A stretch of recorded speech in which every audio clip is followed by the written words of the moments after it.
Hello friends, आपका स्वागत है आपके अपने इस YouTube चैनल के ऊपर। और मैं बात करूंगा बाजारों के बारे में, आज थोड़ा सा पॉलिटिक्स के बारे में भी।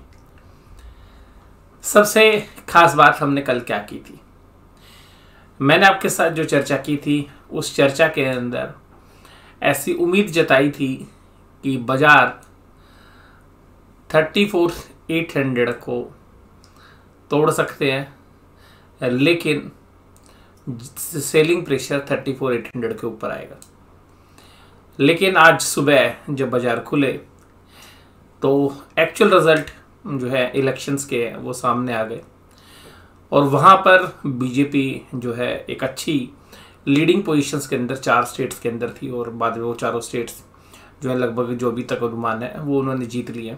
और एक स्टेट यानी कि पंजाब के अंदर जो है आम आदमी पार्टी की सरकार बनने जा रही है। तो बाजार ने इसको वेलकम किया, जिसकी वजह से हो सकता है कि 300-400 पॉइंट ज़्यादा बाजार चल गया हो। इसके अलावा जो इंटरनेशनल बाजार थे वहाँ पर भी क्रूड ऑयल के प्राइसेस में जो है काफ़ी अच्छी गिरावट देखने के लिए मिली और $110 पर क्रूड ऑयल के प्राइस आए थे, तो उसका इम्पैक्ट भी हमारे बाज़ारों के ऊपर था। लेकिन शाम होते होते जो है वो सेलिंग प्रेशर देखने के लिए मिला बाजार के अंदर। जैसा मैंने कल आपको बोला था, परसों मैंने सबसे स्पेशली बोला था कि एक पुल बैक आएगा, पुल बैक सस्टेन करेगा नहीं करेगा वो देखना पड़ेगा। आज मैंने कहा था कि हाँ क्रूड ऑयल के प्राइस नीचे हैं, तो क्रूड की चाल से जो है बाजार चल रहा था और ऊपरी लेवल्स के ऊपर एक सेलिंग प्रेशर जो है देखने के लिए मिला। और ऐसा ही हमने उम्मीद जताई थी कि 34,800 एक मेजर रेजिस्टेंस है और शायद उसको पार नहीं कर पाए। बाजार वहाँ पे गया, टाइम पास करके आ गया। बाजार के अंदर अभी भी और कल भी जो मैंने बोला था, कल भी मैंने बोला था सेल ऑन राइज मार्केट है, अभी भी मैं सेम बात बोल रहा हूँ कि अब बाजार जो नीचे से जहाँ से घूम के आए, अब बाजार अपने टॉप एंड की तरफ है, यानी कि जो 35,500 का दायरा है, बाजार जैसे ही इस लेवल पे आएगा यहाँ पे सेलिंग प्रेशर झेलता हुआ नजर आएगा।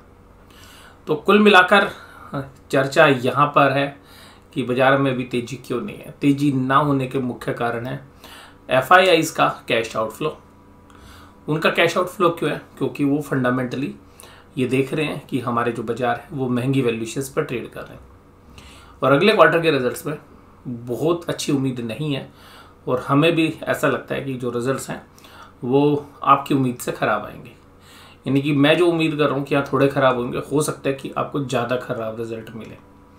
और ये जो war like situation crude oil price में भी चल रही है, ये जो वॉलेटिलिटी है, ये भी वास्तव में बिजनेस के लिए अच्छा नहीं है। क्योंकि बिजनेस में कोई भी सामान आप खरीदते हैं या बेचते हैं तो उसमें प्राइस स्टेबिलिटी जो है कम से कम चाहिए, और आपका रॉ मटेरियल ही जो है अनस्टेबल हो जाए तो बड़ी चैलेंजेस जो है आपको देखने के लिए मिल सकते हैं। अब यूपी इलेक्शन में जो रिजल्ट आउटकम आया उसके बाद हो सकता है कि गवर्नमेंट थोड़ा बहुत पेट्रोल के प्राइसेस जो है बढ़ाने का निर्देश जो है पेट्रोलियम कंपनीज को दे दे। जो एक प्रेशर है वो देखा जा सकता है फंडामेंटल रीजंस की वजह से, या गवर्नमेंट देखिएगा इसको खुद बियर करेगी तो फिर ऐसा होगा कि कंपनियों की हालत थोड़ी ख़राब हो सकती है।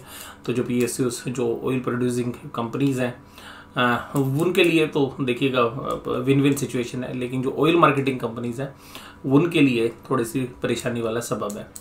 तो यहाँ पर अभी भी मुझे लगता है कि बाज़ार के अंदर जो रुख है वो नेगेटिव ही रहने वाला है। बहुत सारे लोग शायद ओवर ऑप्टिमिस्टिक हो जाए कि जो है बीजेपी जीत गई है तो भाई साहब अब सरकार बन गई है तो यहाँ पर जो है थोड़े से कड़े फैसले सरकार फिर ले सकती है और 2024 तक जो है हमें लगता है कि जब दोबारा इलेक्शन होंगे तो जो है सरकार के सामने कोई चैलेंज नहीं है। तो ऐसा हो तो सकता है, लेकिन मुझे इसकी उम्मीद कम है, क्योंकि सरकार ने जिस तरीके से इलेक्शन लड़े हैं ये और ये सारी नेगेटिविटी थी, जिस तरीके से स्पेशली यूपी इलेक्शन के अंदर किसान आंदोलन में जिस तरीके से सरकार को मुँह की खानी पड़ी, राकेश टिकैत जैसे लोग हैं जो बिल्कुल विद्रोही हो रहे हैं, हालांकि उनकी कोई चलने वाली नहीं थी। किसान आंदोलन में एक जो वैक्यूम था जो उसका उन्होंने फ़ायदा उठा लिया था, हालांकि कुछ हुआ नहीं। और जिस तरीके से मोदी जी की मैनेजमेंट है, मैं तो यही कहूँगा कि इतनी सब नेगेटिविटी के बाद अगर पॉलिटिक्स के महारत ही जो है मोदी जी हैं, जिस तरीके से उन्होंने मैनेजमेंट किया, और सबसे खास बात ये है कि उसमें उनका मीडिया मैनेजमेंट भी नहीं है। मतलब आप देखेंगे तो नॉर्मली वो टीवी चैनल्स को इंटरव्यू भी नहीं देते हैं जल्दी से, उन सब के बावजूद वो जैसे जनता के साथ संवाद करते हैं, अपने साथ जो कनेक्ट करते हैं, वो उनकी जो है काबिल तारीफ़ है। और शायद ये जो चीज़ें होती हैं ये पैदाइशी होती है, ये किसी मैनेजमेंट स्कूल में है नहीं पढ़ाई जाती हैं, तो वो बाय बर्थ जो है मोदी जी के पास है। तो वो जो लीडरशिप स्किल है, और हमारी कंट्री के प्रधानमंत्री हैं, और उनकी स्किल के अंदर जो है बहुत सारे जो आज की डेट में स्टूडेंट्स हैं उनको भी जो है वो स्किल सिखाई जाती हैं, बताई जाती हैं कि भाई ये चीज़ें आपको देखनी चाहिए। जिस तरीके से वो इलेक्शन मोड में रहते हैं हमेशा, कि एक इलेक्शन ख़त्म हुआ तो अगले इलेक्शन की तैयारी, तो जिस तरीके से स्टूडेंट होते हैं भाई, एक एग्ज़ाम ख़त्म हुए तो दूसरे एग्ज़ाम शुरू, तो कुछ उसी तरीके से जो है ये जो है मोदी जी की जो है मैनेजमेंट है कुल मिला के। तो बीजेपी जो है उसमें भी एक मुझे लगता है कि सब नेगेटिविटी होने के बावजूद भी जो मैनेजमेंट स्कूल में पढ़ाया जाता है कि किस तरीके से आप चैलेंजेस लेंगे, जो आपके जब SWOT एनालिसिस करते हैं तो स्ट्रेंथ वीकनेस अपॉर्चुनिटी थ्रेट्स का जब एनालिसिस होते हैं तो उन चैलेंजेस को कैसे कंपनी के CEOs या मैनेजमेंट उसको देखेंगे, तो वो सब चीज़ें शायद हमें यहाँ देखने के लिए मिल रही हैं। तो बहुत सारी चीज़ें जो मैनेजमेंट की भी हैं वो शायद जो मैनेजमेंट पढ़ते हैं उनके भी सीखने की होती है। तो कुल मिला के जो बाज़ार ने जो उम्मीद की थी जो एग्जिट पोल में था, उतना ही बेहतर रिजल्ट हमें देखने के लिए मिला। और उसी तरीके की मैनेजमेंट स्किल देखिएगा अगर अरविंद केजरीवाल जी की भी देखेंगे, तो कुल मिला के जो 1 या 2 दिन पहले इलेक्शन में माहौल बिगड़ा था, उसके बावजूद देखिएगा पंजाब में वैक्यूम था और बीजेपी का वहाँ पे डायरेक्ट प्रेजेंस थी नहीं, तो अकाली दल, बादल और कांग्रेस को मुंह की खानी पड़ी है। तो यहाँ पर भी आप देखेंगे कि अरविंद केजरीवाल जी की भी जो स्किल है, उनके अंदर भी एक मैनेजमेंट स्किल है, ये पॉलिटिकल स्किल है, वो भी काफ़ी दमदार है। तो दोनों जो हमारे पॉलिटिशियंस हैं, एक जो है देश के प्रधानमंत्री है और दूसरे मेरे राज्य के जो है मुख्यमंत्री हैं, तो कुल मिलाकर दोनों जो लीडर्स हैं उन्होंने अपना लोहा मनवाया अलग अलग स्टेट के अंदर।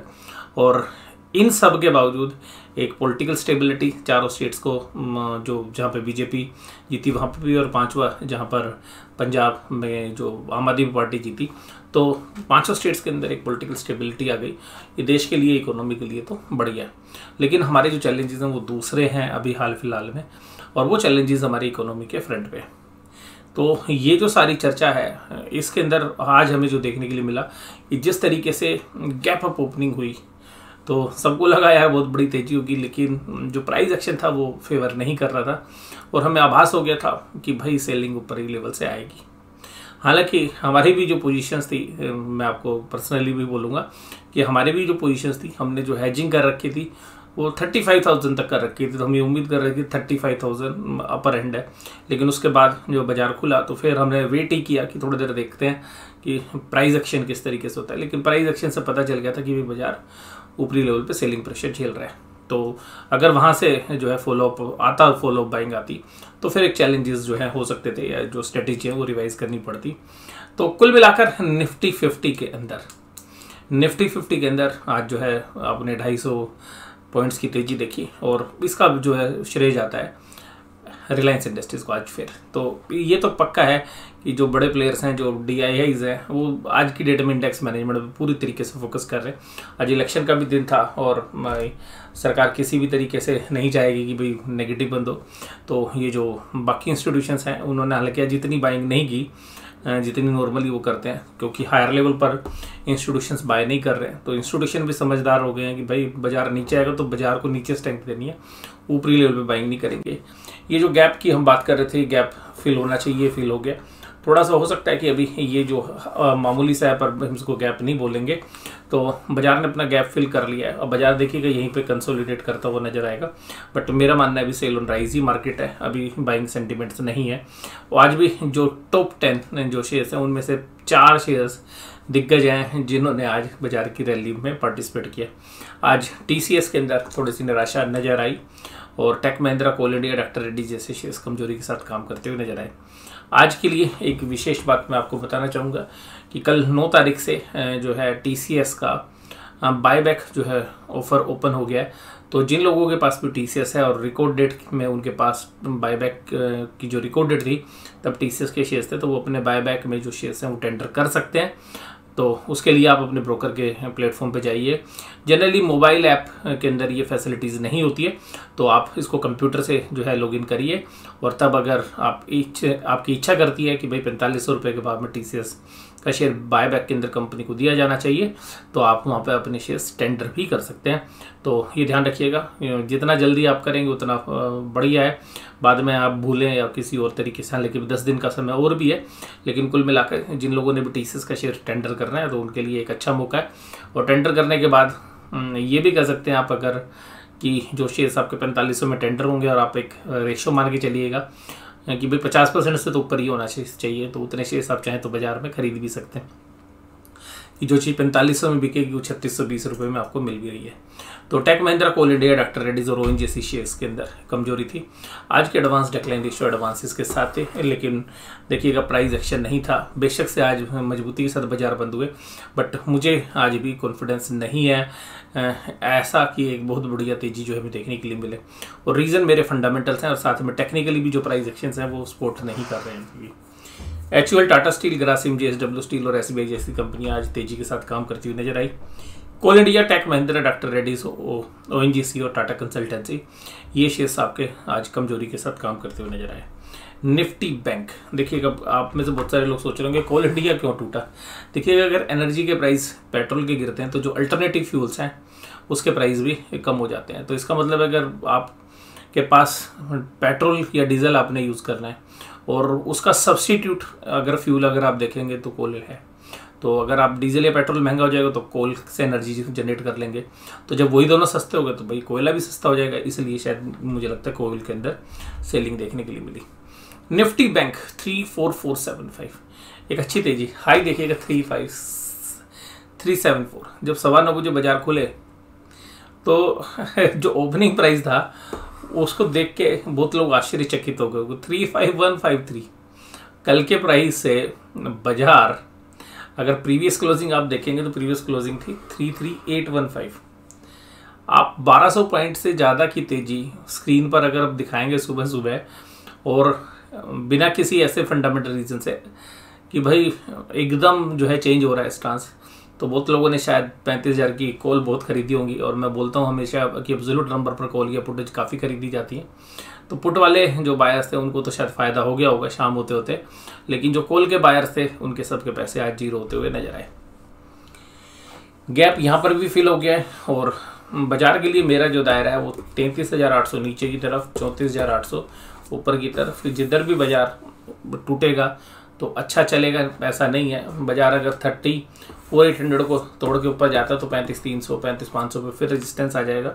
इसी तरीके से 33,800 के नीचे अगर बाजार जाता है तो यहाँ पर सपोर्ट थोड़ी सी नीचे की तरफ मिलेगी, वो मिलेगी आपको 33,000 या 32,000 की लाइन में, एग्जैक्ट 33,000 पे। तो निचला जो सपोर्ट है उसको रिस्पेक्ट करना ज़्यादा जरूरी है और मुझे लगता है कि 33,800 और 34,000 बहुत ही मजबूत सपोर्ट है, तो वो शायद एक झटके में तो आपको टूटती हुई नजर ना आए। लेकिन ये पक्का है कि ये भी एक बार रिस्पेक्ट मिलनी चाहिए। अगर 33,800 के नीचे अगर क्लोजिंग होती है फ्राइडे की, यानी कि कल की, तो मुझे लगता है कि तेजी करने वाले जो ट्रेडर्स हैं वो एग्जिट कर जाएंगे। 33,800 के नीचे, मैं तो ये बोलूँगा 34,000 के नीचे अगर कल की क्लोजिंग आती है 33,800 या 34,000 के बीच में, तो मुझे लगता है कि मंडे को फिर गैप डाउन ओपनिंग होने के चांसेस ज़्यादा बन जाएंगे।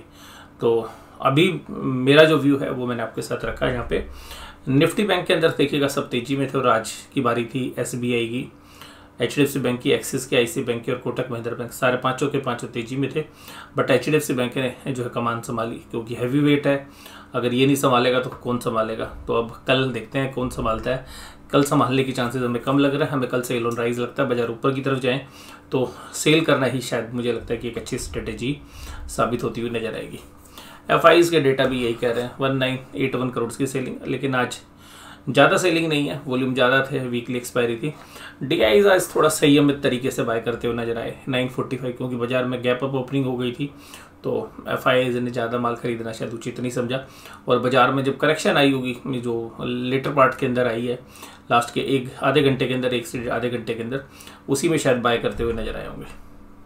इंडेक्स के डेटा आज के नहीं है हमारे पास। ऑप्शन चेन के अंदर हम चलेंगे अब सीधा। डाउ जोन्स भी देखिएगा मामूली से गिरावट के साथ काम कर रहा है। ब्रांड को देखिएगा $110 पर आ गया था आज, लेकिन अभी फिर दोबारा से $114 पे आ गया। तो शायद ये भी कंसर्न जो है बाजार फिर दोबारा से लेता हुआ नजर आएगा। बट 130-35 रुपये के भाव देखा है, तो वहाँ से अगर हम देखें तो यहाँ पे भी कंफर्ट आपको नजर आएगा। पुट कॉल रेशियोज के मामले में देखें तो बैंक निफ्टी के अंदर ओपन इंटरेस्ट में अभी जो है दोबारा से कॉन्फिडेंस थोड़ा सा बिल्डअप होने लगा। मैं ये तो नहीं कहूँगा बहुत ज़्यादा, लेकिन कॉल राइटर थोड़े से एग्रेसिव है, तो ये भी बता रहा है कि बाजार के अंदर ऊपरी लेवल पर सेलिंग आ सकती है। 16,800 के ऊपर अगर हम देखें तो 18,000 कॉन्ट्रैक्ट लिखे गए हैं, तो उसी तरीके से 16,500 पर जो है पुट राइटिंग हुई है। तो जो पुट राइटिंग के हिसाब से देखें तो 16,500 एक सपोर्ट निकल कर आती है और 16,800 एक रेजिस्टेंस निकल के आता है कल के लिए। बैंक निफ्टी के अंदर अगर हम देखें तो बैंक निफ्टी में ज़्यादा ओपन इंटरेस्ट है नहीं। 35,000 पर कॉल राइटिंग है, 25,000 कॉन्ट्रैक्ट ऐड हुए हैं। इसके बाद 34,500 पर जो है एक सपोर्ट आप देख सकते हैं, लेकिन बाजार इसके नीचे ही क्लोज हुए हैं। 19,000 कॉन्ट्रैक्ट लिखे गए। उसके बाद जो है 34,000 पर सपोर्ट जो हम बात भी कर रहे हैं कि अगर 34,000 के नीचे अगर बाजार जाते हैं तो फिर आप मंडे के लिए गैप डाउन ओपनिंग की भी तैयारी करेंगे। अगर 34,000 के नीचे अगर बाजार क्लोज होते हैं तो बाजार में जो बुलिशनेस थी ये शायद एक पुल बैक था, जो मैंने भी आपको बोला भी था पुल बैक था। बाजार में अभी भी कॉन्फिडेंस की कमी है और मुझे नहीं लगता कि एक रिन्यूड बाइंग इंटरेस्ट बाजार अभी देख रहा है। तो वेट एंड वॉच। अब बाजार शायद करेक्शन होने से ज़्यादा कंसोलिडेट करेगा, यानी कि कल मैं ऐसा नहीं मान रहा कि बहुत बड़ी गिरावट हो, बट बाजार कल थकाने वाला होगा। एक बोरिंग सेशन की हम उम्मीद कर रहे हैं कल। थोड़ा सा वॉल्यूम भी शायद मुझे कल ऐसा लग रहा है कि कम होते हुए नजर आएंगे। निचले लेवल्स पर थोड़ी सी बाइंग नजर आए तो 34,000 के आसपास जाए या 33,800 के आसपास जाए, ऊपर की तरफ जाए तो सेलिंग। और शायद मुझे ऐसा लगता है कि अब ऑपरेटर ये चाहेंगे कि ऑप्शंस के प्रीमियम को कम कर दिया जाए, यानी कि ऑप्शंस के प्रीमियम काफ़ी महंगे बेचे गए हैं। उनका विक्स जो है यानी कि वोलेटिलिटी इंडेक्स है उसको नीचे लाया जाए, जिससे कि जो प्रीमियम्स हैं वो कम हो जाए और दोबारा से फिर एक वो खरीद के या फिर जो अपनी जो तैयारी है वो करे, और उसके बाद फिर मंडे को एक जबरदस्त वोलेटिलिटी दोबारा से देखने के लिए मिले। ऐसी मुझे उम्मीद है। हो सकता है कि मैं ठीक हूँ ना हूँ, बट उम्मीद के हिसाब से जो है बाजार अभी रिएक्ट कर रहे हैं और अभी भी वन साइडेड जो है कोई भी बाइंग या सेलिंग से जो है बचना चाहिए। ना तो मैं एक्स्ट्राऑर्डिनरी बुलिश हूँ अभी और नेक्स्ट एक्स्ट्राऑर्डिनरी बेरिश, बट मैं ये मानता हूँ कि बेरिश जो व्यू है मेरा थोड़ा सा ज़्यादा है अभी, और सेल ऑन राइज की मार्केट है। बजाय कि नीचे जाके सेल करना वो समझदारी नहीं है, जब बाजार ऊपर आते हैं तब सेलिंग करना शायद ज़्यादा समझदारी वाली जो है स्ट्रेटेजी हमें लगती है।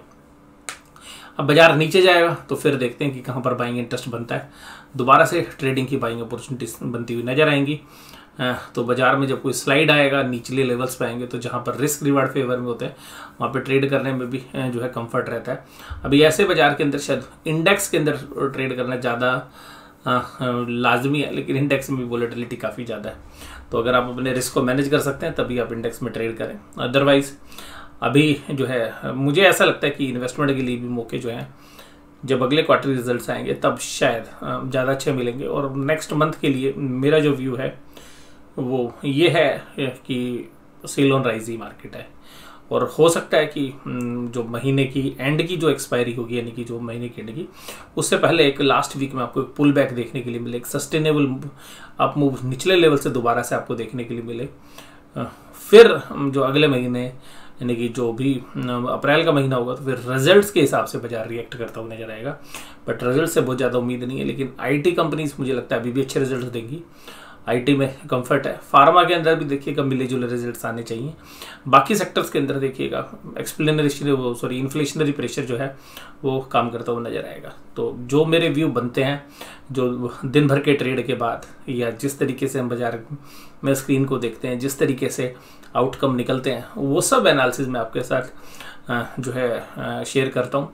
आपको ये एनालिसिस कैसा लगा जरूर से जरूर मुझे बताइएगा। वीडियो देखने के लिए धन्यवाद। Thank you very much.